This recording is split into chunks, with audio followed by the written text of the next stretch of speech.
agora sim, acertei a vinheta.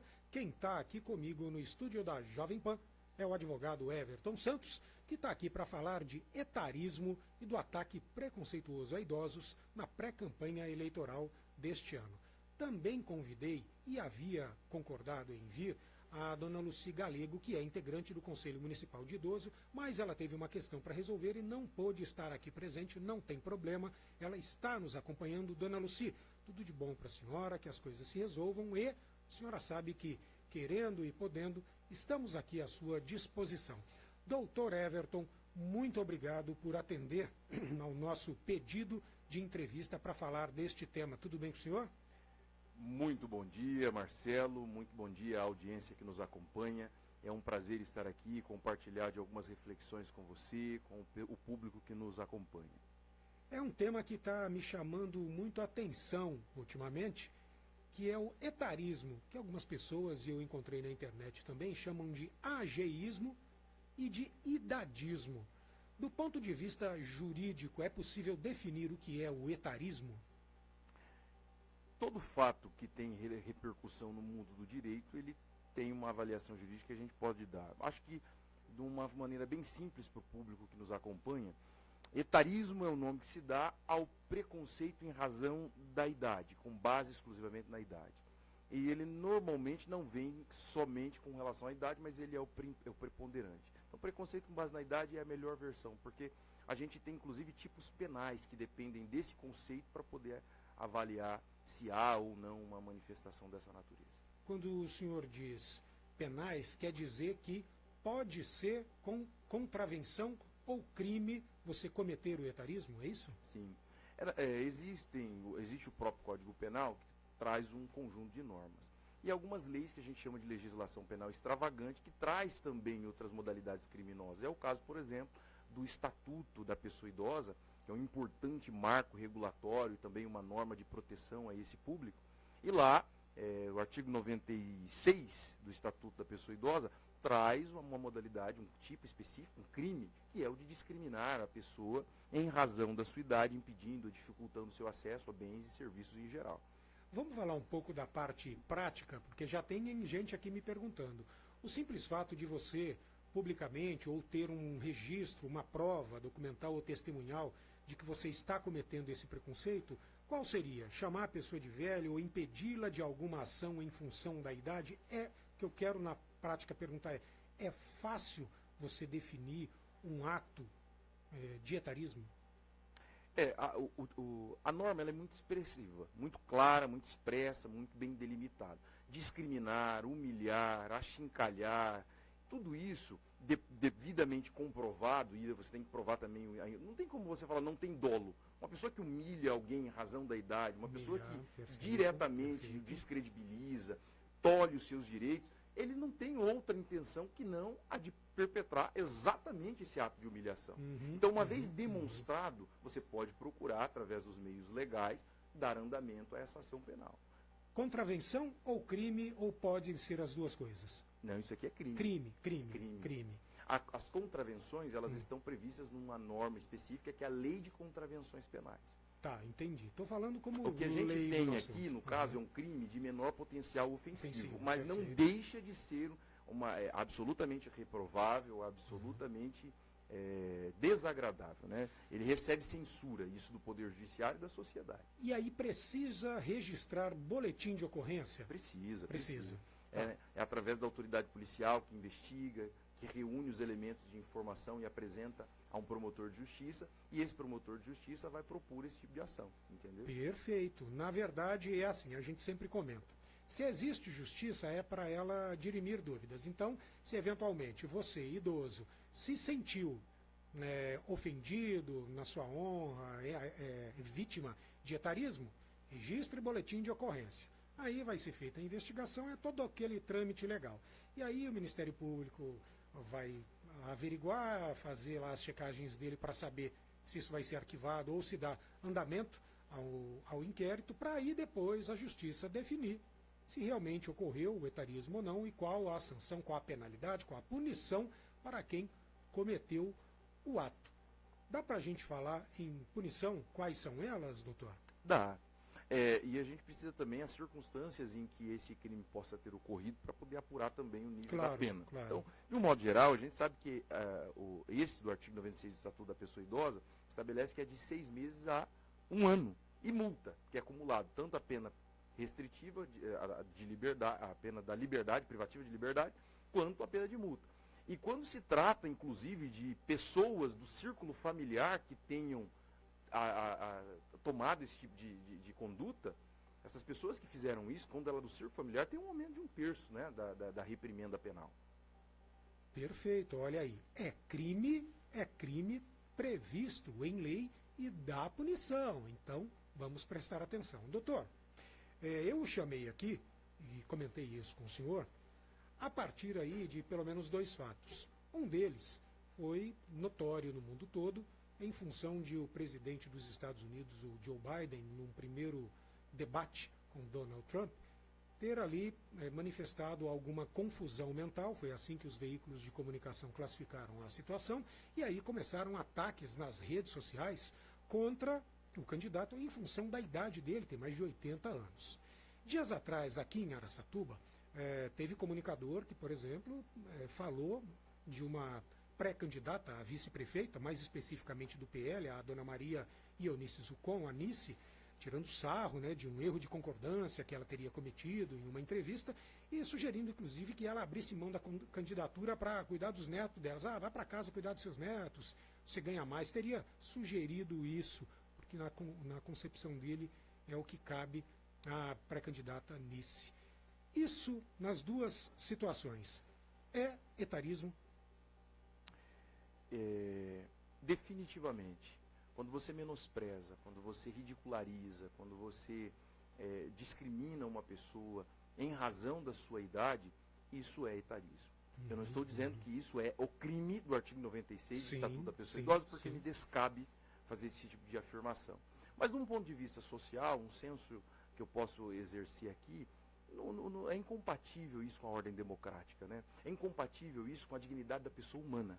E aí a gente tem que levar em consideração também o contexto que isso está acontecendo. Nós estamos no meio de um processo eleitoral, nós estamos falando de uma pessoa que uma postulante, né, um cargo no executivo de proeminência para administrar os interesses da nossa cidade. Então, isso também, associado ao etarismo, é uma violência política de gênero. Isso aí eu não posso tirar isso de ponto. Porque, na verdade, o que é muito comum as pessoas fazerem é mascarar com o etarismo, porque seria menos reprovável, ou a violência política de gênero, que é mais, ou violência de outras ordens, discriminatórias de outras ordens. Mas eu não posso dizer aquilo que é, então eu digo que aparentemente poderia ser mais tolerado. Então, nesse caso, é isso. Né? Não tem como negar. Eu não ia fulanizar a situação falando sobre os predicados da dona Maria Eunice, mas eu a conheço de longa data. Eu sei a mulher que tem 2 graduações, não é só em direito, em contabilidade, é uma mulher à frente do seu tempo e uma líder, né, que é funcionária de carreira do Poder Judiciário, atuou na justiça especializada, que é na questão da justiça do trabalho. Então essa não é nem a questão. Né? A questão primordial é o seguinte: etarismo é quando o preconceito, a forma discriminatória, ela se manifesta em razão da idade. Isso é um fato. Mas o que me chama mais atenção é porque se o candidato é habilitado ou não para o cargo, isso não é em razão da idade dele. Perfeito. É a razão se ele reúne os requisitos legais para a habilitação daquele cargo e se ele reúne as condições pessoais para exercer a função pública que ele incumbe em função da ordem constitucional vigente. É interessante o doutor dizer isso, porque nós não conversamos antecipadamente, especificamente, sobre o nome da Maria Zucon, diferença aqui de Jonathan Rosa, agora melhor. Enfim, e aí nós não conversamos sobre isso e eu não sabia que o doutor conhecia a Maria Eunice Zucon, que eu só conheci quando foi anunciada como pré-candidata a vice do PL, juntamente com o Lucas Anata. Também me soa. A impressão que eu tenho é que trata-se de uma ótima pessoa, de um bom ser humano, mas não quero entrar aqui em outros comentários sobre a capacidade ou não dela de gerir ou de participar, porque, como o doutor disse, ela está gozando dos plenos direitos políticos, né, e me parece que está em igualdade de condições com todos os outros. Vale lembrar também que há outros candidatos que podem ser classificados como idosos, como o próprio pré-candidato a prefeito pelo PSD, o coronel Diocleciano, e, salvo engano, o vice de Bruno Pandini do Novo, o médico doutor Estélios Ficaris. Pois não, doutor? Marcelo, se me permite uma pequena digressão, mas em complementação a esse fato, veja bem, o atual presidente da República tem 78 anos. O anterior tinha tem 69 anos. A dona Maria Eunice tem uns 60 e poucos. Nós estamos falando de pessoas que, de um modo geral, estão dentro da mesma faixa etária. E a liderança no Brasil hoje, ela é feita de pessoas experimentadas. Né? Então, não tem como eu imaginar que eu vou ter existem, isso é salutar também, que tenha novas lideranças. A gente não quer que o entorno dos líderes atuais seja seco, estéril. Pelo contrário, ele tem que ser profícuo. Perfeito. Novas lideranças precisam surgir. Mas a gente tem que entender que as lideranças que estão atuais, agora, elas galgaram isso, o direito de estarem concorrendo às posições que estão hoje, em razão da sua trajetória de vida, que os credibiliza e os prepara para estar aqui agora, neste momento. Ótimo, muito bem. Doutor, em Araçatuba existe um Conselho Municipal do Idoso, foi por isso que eu convidei a dona Lúcia Galego, que não pôde estar aqui. O senhor acompanha o Conselho ou tem informações do Conselho sobre atos de etarismo? Eu estou perguntando isso porque o doutor, ele me falou aqui nos bastidores, antes de começar a entrevista, que ele já trabalhou, inclusive, em um asilo, o Lar São João, foi isso, né? Correto. O Lar São João aqui. Portanto, é um tema que chama a sua atenção, o senhor tem uma certa afinidade. O Conselho Municipal do Idoso aqui, ele é atuante, ele leva em conta todas essas questões, e a política pública de fato, não? A política pública para a população idosa tem meu especial interesse, já não é de agora, como você mencionou. Eu fui diretor do Lar São João, coordenei uma instituição de longa permanência para idosos, né? E, além disso, a gente acompanhou também o trabalho do Conselho Municipal dos Direitos do Idoso, que é um importante órgão de fiscalização e controle que nós temos, porque ele é composto de maneira paritária entre integrantes da própria administração pública, mas também com a participação popular. Sim. A sociedade civil organizada faz parte também, e de uma maneira e de outra a gente vai acompanhando as vulnerabilidades sociais, aos riscos aos quais a população idosa está exposta. Então existem denúncias, o Conselho faz diligências, ele acompanha isso. A gente tem conhecimento, eu não tenho neste momento todos os números das diligências do último período, mas o Conselho Municipal da População Idosa, aqui dos direitos da pessoa idosa, em Araçatuba é atuante sim. Agora, eu não posso deixar de consignar que, infelizmente, nós vivemos num país muito desigual, e em função dessa desigualdade, os riscos a que essa população está exposta são de diversas ordens. Então, para atender isso em Araçatuba também tem sido difícil pela demanda. Hoje nós temos uma demanda reprimida, por exemplo, para acolhimento institucional, que é extraordinária. As instituições hoje, as vagas conveniadas das ILPIs não são suficientes para atender, né? E o envelhecimento é um fato inevitável, um imperativo biológico. Não tem como fugir disso, nós vamos envelhecer. A questão é como que vai ser esse envelhecimento. Exato. Como é que nós vamos chegar lá? Então a gente precisa discutir a saúde pública. A gente precisa discutir a previdência, a gente precisa discutir a qualidade de vida, a gente precisa discutir a saúde dessas pessoas, né? Então, esse contexto, etarismo, na verdade, é uma violência tão absurda porque ela desconsidera um imperativo que está imposto para todas as pessoas, né? Nós vamos chegar lá. Perfeito. Gostaria de lembrar à audiência que quando o doutor fala em ILPI, que não é um termo comum para todo mundo, trata-se de Instituição de Longa Permanência para Idosos. Correto. Correto? A gente popularmente chama de asilo, mas do ponto de vista legal e institucional, inclusive, porque o governo precisa de algumas chancelas para ajudar, para permitir, inclusive, que as entidades recebam verba pública ou não, ela é chamada de ILPI, Instituição de Longa Permanência para Idosos. E aí o doutor estava falando, o doutor Everton, eu estou falando aqui, conversando hoje e falando sobre etarismo com o advogado doutor Everton Santos, em razão de algumas situações mundiais e também locais envolvendo aí pré-candidatos e candidatos na campanha e pré-campanha política. E aí o doutor falou sobre o Conselho Municipal do Idoso de Araçatuba, falou de políticas públicas. Mas antes disso, começou falando também de fatos isolados, pessoais, individuais. Doutor, na sua concepção, doutor que é versado no tema, como combater o etarismo na prática. Existem duas fontes, né? Frentes, melhor dizendo, são flancos. Precisa ter uma postura preventiva e uma repressiva. Eu acho que a gente precisa estabelecer essas premissas antes de qualquer coisa. Por que preventiva? Porque nós precisamos informar. Nós precisamos que as pessoas saibam o que é que está em jogo aqui.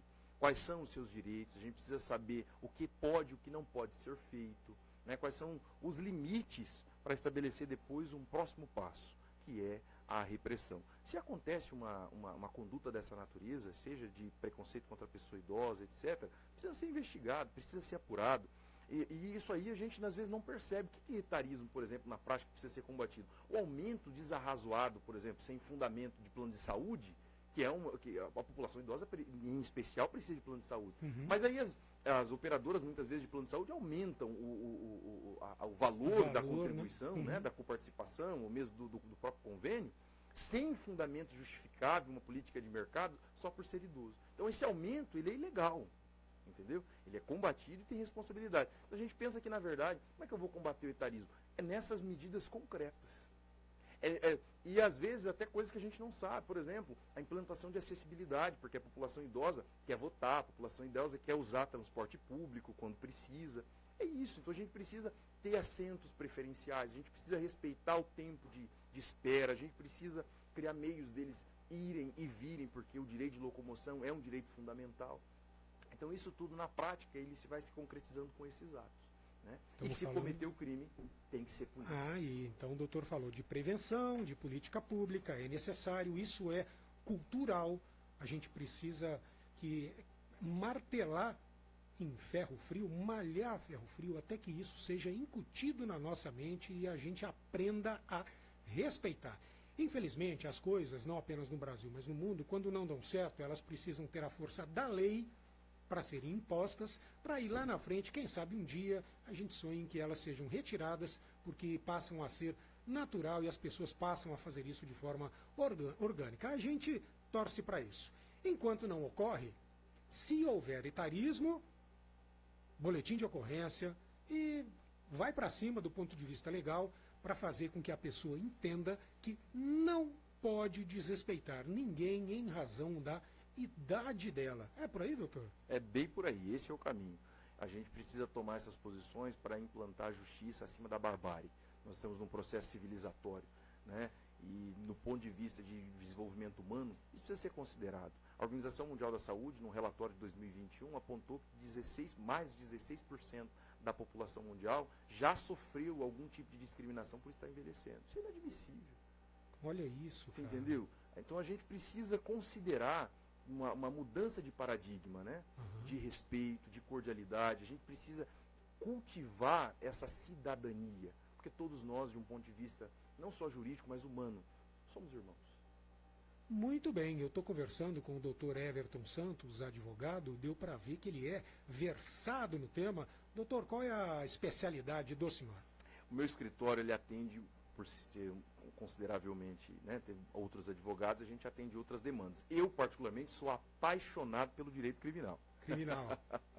Né? Mas a gente atende outras frentes. A gente tem direito empresarial, que é muito forte no escritório, a gente também tem direito de família, civil, né? Então são alguns flancos que nós atendemos, nós cobrimos aqui em Araçatuba e região. Digo região porque a gente atua pelo menos em 7 estados, né?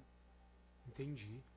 Olha, tem muita gente participando hoje aqui do nosso programa, mandando inclusive abraços ao doutor Everton, como o vereador de Araçatuba pelo Solidariedade e pré-candidato a vereador novamente, Luiz Boato, dizendo que o doutor é um grande advogado, e também, olha, entrou o pré-candidato a prefeito pelo Progressistas, Felipe Fornari, dizendo que o Everton é um grande profissional, amigo e irmão. Como eu não canso de dizer aqui, quem tem amigo não morre pagão. E o Fornari está inclusive nos lembrando que hoje tem convenção do PP para confirmá-lo como candidato do partido a prefeito de Araçatuba. E depois, Felipe, me diga, o do MDB será junto com vocês ou não para confirmar Cido Saraiva como seu vice? Quem nos acompanha ainda? Adriano Andrade, Adriano que é um crítico da atual administração municipal, Deixa eu ver quem mais está ali, Jonathan Alves. A doutora Luísa Rodrigues, excelentes reflexões. Vamos ver quem mais, deixa eu ver aqui. Estou com alguma dificuldade, viu, Jonathan? Tá, agora consegui. Marcos Uada, Márcio Neres, Janice Belo, presidente do ILAM, o pessoal do Birigui agora, o Gabriel João, o Fernando Oliveira de Azevedo, o advogado Arthur Júnior, que volta e meia está aqui falando de direito eleitoral, Ricardo Cruz, Adalberto Machado Betinho, Rodrigo Treco, o Marcos Roberto Ferrari Machado, o Marcão, o Zé Cássio, o Joãozinho Bonilha, lá da Império, né, o Márcio Neres elogiando, Everton, excelente advogado, parabéns. Olha, realmente hoje muita gente participando, hein? Sinal que o doutor ou tem muitos amigos, ou tem muito conteúdo para compartilhar, ou, como eu acredito, um pouco dos dois, ou muito dos dois, não é? O doutor já teve outras vezes aqui falando com a gente, é sempre muito bem-vindo, porque tem muito conteúdo e se comunica muito bem. Hoje nós estamos falando mais especificamente sobre etarismo. E eu entrei em contato com o Dr. Everton, sabendo que ele é versado sobre o tema, tendo inclusive aí sido coordenador do Lar São João. Correto. Que é um asilo, para quem não está ligando o nome à entidade, fica ali na rua Panorama 621, no bairro Panorama, bem pertinho, ao lado do Hospital Unimed. Salvo engano, 25 leitos, 25 idosos de ambos os sexos. Eu, de vez em quando, dou um pulinho lá. Gosto e, salvo engano, também, em agosto vai ter festa agostina, uma festa junina no mês de agosto. Um abraço a Adriana Marques, a Márcia, ao Marco, que dia desses deu um susto na gente, né, seu Marco? Mas está tudo bem.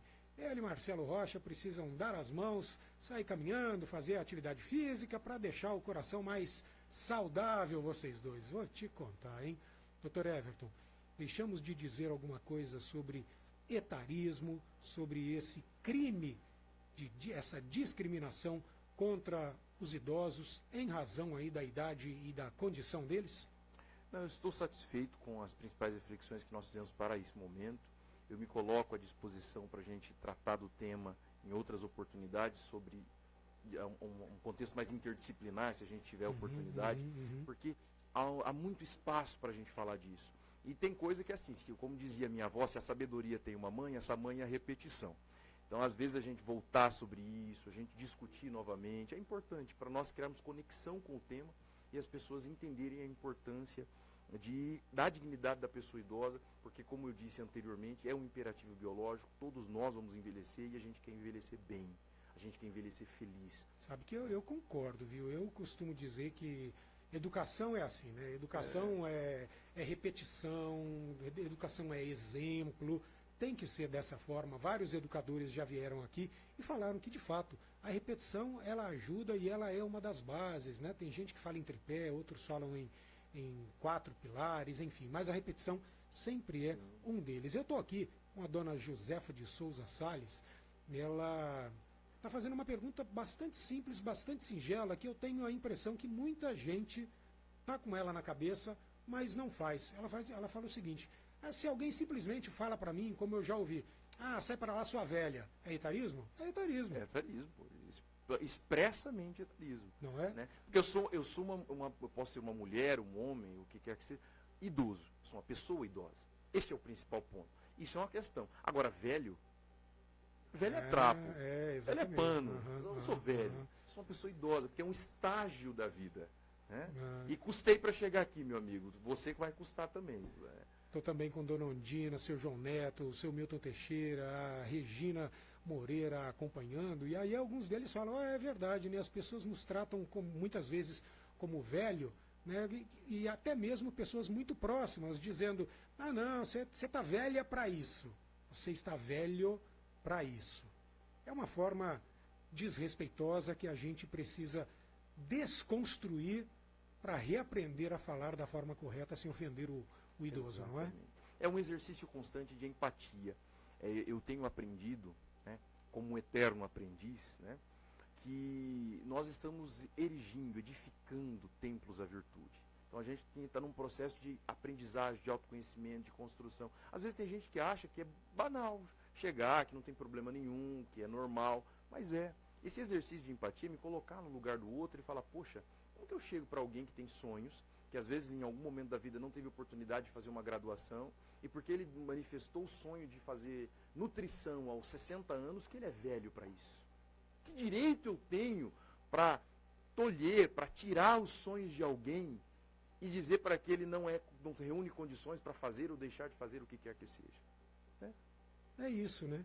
E aí dona Josefa está falando aqui também que ela, que não aparenta a idade que tem, palavras dela, e é verdade, ela diz o seguinte, às vezes quando ela chega em um lugar e vai colocar aquela plaquinha, aquele cartão, na verdade, do idoso no carro, as pessoas ficam perguntando, mas será que é? Será que é? Ela está dentro do banco e vai na fila preferencial, as pessoas ficam olhando, por que a senhora está aqui? Aí ela tem que tirar, até aí, sinceramente, o doutor me corrija se eu estiver enganado, não vejo problema em ela ter que comprovar. Tá correto. O fato é que se alguém ofendê-la, né, pedindo para que ela comprove, é uma outra questão. Agora, é o plug ali, né, que faz uma interferência aqui. Mas, de forma educada, pedir para que ela comprove a idade, não há problema. Não há problema. Na verdade, não existe não tem como você exercer um direito que você não comprova a titularidade desse direito. Né? Alguns, obviamente, são universais e oponíveis contra todos, o direito à vida. Não precisa comprovar que tem direito à vida, óbvio. Sim. Mas alguns outros que são para determinados públicos, a gente precisa. Então, você tem isenção aqui por isso, inclusive por ser idoso. Tem que provar. Eu tenho que comprovar. Pô, Perfeito, né? perfeito. Faz parte, é legítimo, é legal, é constitucional, faz parte do jogo democrático. Quero aproveitar então a oportunidade e, neste momento, transmitir os meus sinceros abraços e solidariedade à dona Maria. Dona não tem problema, né? Porque dona posso não falar para qualquer um, inclusive adulto. Para a dona Maria Ionice Vieira Zucon, Anice, pré-candidata a vice-prefeita ao lado de Lucas Zanata, os dois que compõem uma chapa puro sangue, concorrendo aí ao executivo de Araçatuba. Mando os meus abraços a ela, que tive o prazer de conhecer dias atrás aqui, numa entrevista que ela e Lucas Zanata nos concederam. Eu, inclusive, que também trombei com a dona Maria Ionice e o marido dela, o seu Pedro Zucon, e ele disse uma frase que eu guardei, já falei aqui no programa como frase do dia e quero repetir. Dona Maria Ionice, a senhora precisa dizer isso, ou me permita chamá-la de Nice, precisa dizer isso para estas pessoas que fazem esses comentários infelizes e criminosos sobre a sua condição de idosa. Diga a eles o que o seu marido Pedro me disse e a senhora confirmou que repete com recorrência. Se não for para fazer o bem, o mal eu não faço.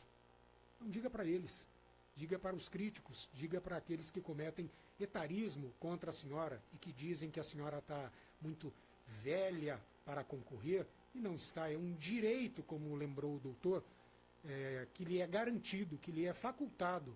A senhora pode sim concorrer, se a senhora entende, e o seu partido, e o Lucas Zanata, que a senhora tem condições de oferecer algo para Araçatuba, faça isso, mantenha-se firme e forte, e a senhora me inspira isso, que é uma mulher de personalidade, inclusive pela história de vida que nos contou aqui, estudou, começou a estudar tarde, foi doméstica enquanto criança, alfabetizada já a partir dos 14, 15 ou 16 anos, não me lembro, formou-se em Direito com mais de 40, tem 5 pós-graduações. Bem, não preciso eu aqui ficar rasgando elogios, as pessoas podem procurar nas suas redes sociais aí e na internet tudo o que a senhora faz, porque, salvo engano, continua com trabalhos voluntários. Então, minha solidariedade para a senhora. Quero repetir a frase. Se não for para fazer o bem, o mal eu não faço. Assinado Pedro Zucon. Doutor Everton Santos, ele que não é a primeira vez que vem, quando tiver assuntos relevantes como este, e se quiser, se tivermos a oportunidade de ampliar o debate, faremos isso. Mas o senhor, doutora Luísa, sabem que são parceiros nossos e tendo informações relevantes para compartilhar com o nosso público, nem esperem eu ligar. Manda como sugestão de pauta que a gente abre os microfones do Jornal da Manhã para vocês. Perfeitamente. Agradecemos, Marcelo, de coração. Coloco à disposição. Nós vamos estar aqui sempre que houver oportunidade para falar, para trazer uma mensagem importante para a nossa audiência. É isso. São 9 horas e 21 minutos.